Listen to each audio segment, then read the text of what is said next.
Hi, my name is Mike Conley. I'm a longtime property manager here in the East Bay. And in this short video, we're going to be answering the question, should I offer my tenant a longer term lease? I often have tenants say, Mike, I'm willing to sign a 2-year lease. And I have owners ask me sometimes, Mike, is it wise to go with a longer term lease, longer than 12 months?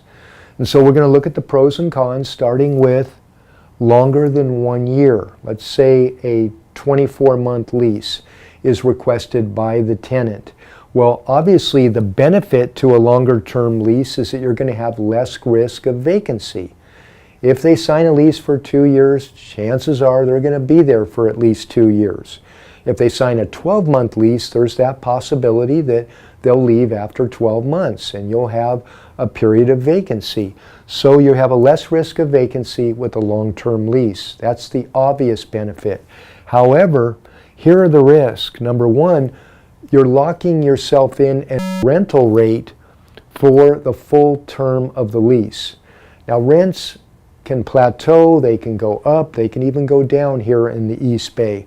And so by locking yourself into a rental rate, you could be costing yourself maybe $50, $100 a month that second year by locking in a fair market rent for the first year. But more importantly, you could be locking yourself into a less than ideal tenant. That's what I don't like about a 24-month lease. And I'm not talking about a tenant who doesn't pay their rent on time or who's violating the lease in some other way. Those are very easy to correct. But I'm talking about a tenant that has a lot of maintenance issues, is a complainer, just generally not pleasant to deal with, kind of a bully. Those types of tenants I don't want for 24 months, and neither should you. So you could be locking yourself into a less than ideal tenant. Now, timing is everything with a lease. So what time of the year is the lease being signed?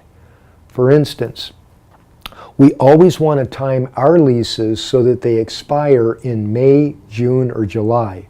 Those are the busiest months of the season when we have less vacancy, a lot of people looking for homes, and they're willing to pay a little bit more during those months. So if we have a lease expiring in December or November, we want to then re-sign the lease for 18 months so that it expires during these months, May, June, or July.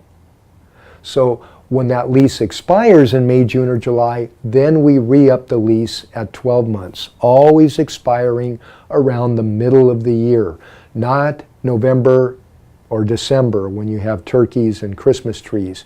Not many people are looking for homes during those winter months. So you want to time your lease that way.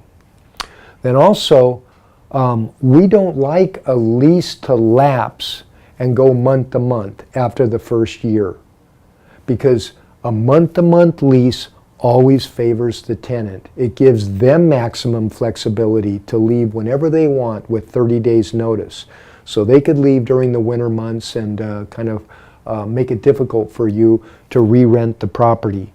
That's why in our lease, if the tenant requests to go month to month after the first year, they can. It's an option for them, but they're going to be paying 10% more in rent. So instead of their rent being $3,000 a month on a 1-year lease, it's $3,300 month to month, because that financial cushion is what you're going to need if they depart in the winter months.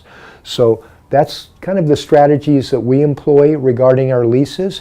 A copy of our lease is available under Inquiring Owners on our website. Feel free to download it.